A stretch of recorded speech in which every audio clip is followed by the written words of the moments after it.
Hey guys and gals, Blakes and Bounds in Studio G. Every picture tells a story. Part 2. Right, our second episode with that theme. Last time out, we talked about personal photos, things that were part of our lives.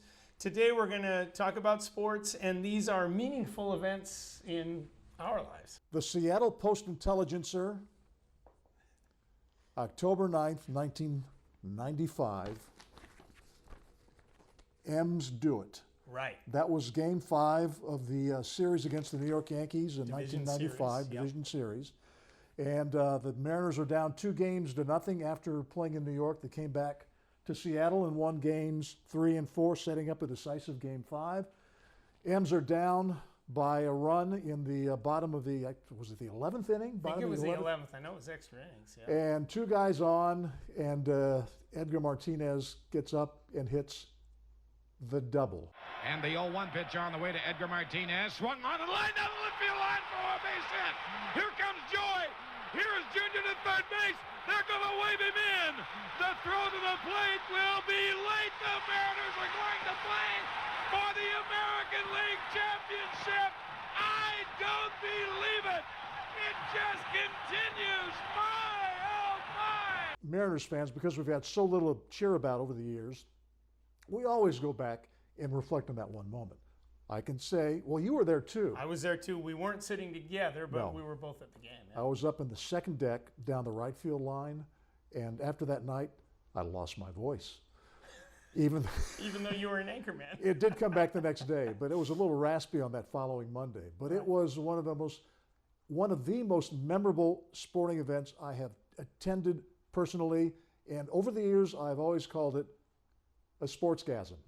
So yeah, that was our first taste of victory. We lost in the next round in the American League Championship Series to Cleveland. Yes. In 6 games, but that was still just a real poignant moment for the city of Seattle when Griffey slid across home plate, and that's the picture we're looking at.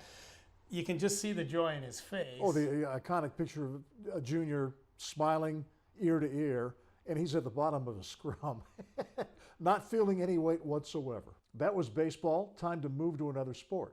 Right, and we both have a love of hockey. Yes. Let's talk about something that happened in 1970.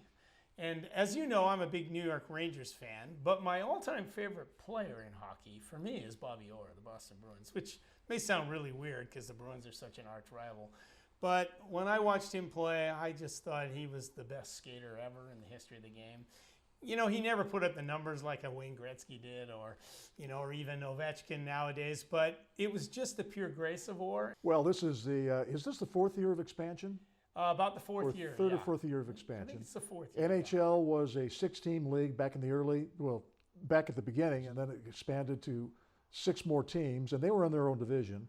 And St. Louis Blues they were in the Western Conference, or the Western Division. Which were all expansion teams. And they were, for the expansion teams, they were the dominant team, but of course they were still expansion. They could not even get close to how the original 6 played the game. Right. But they were in the finals against the Boston Bruins. And the backstory here was Boston, a storied franchise in the NHL. Boston, for many years, was terrible. True. They rarely got into the playoffs. Right, and so they had waited 29 years for a Stanley Cup victory.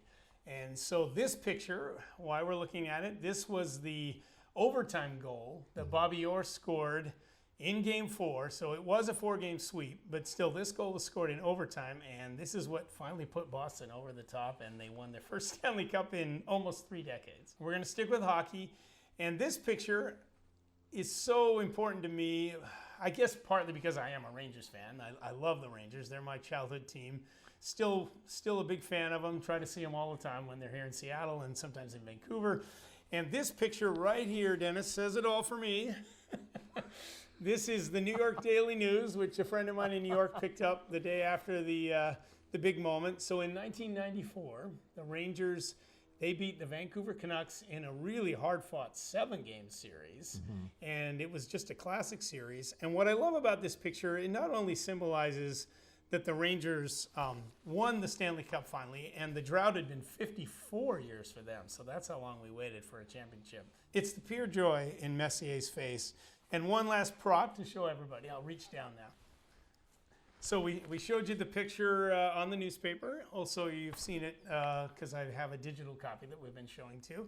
One other version. This is maybe not exactly the same picture, but they made a T-shirt out of it, Denny. This is again Messier holding up the cup, and they even put it on a T-shirt, and I have that as well. So just all this stuff from the Mike Blakey souvenir bin. You better fold that up, put it back in its plastic bag, and don't let the moths get to it. That's true. I'll fold it up very casually right now, but I do take good care of it, and I do wear it occasionally. But yeah, so those are our 3 photos. All have special meaning for us. The local one with Griffey sliding into home, and then the 2 hockey moments. And I think all 3 of those photos, they say a lot about why many of us love sports, right? Yes. Well, it's the thrill of the competition, and it is the knowledge that in most sporting events, you never, ever leave the game. You never, ever know what's going to happen at the very end. Right. It may look bad at the beginning for your team, and your team may end up in Stanley Cup glory. Exactly. And maybe someday the Mariners will end up in World Series glory. It was so close this year, Denny. And with that, we get on our knees and pray. Right. Goodbye. We hope to see you next time.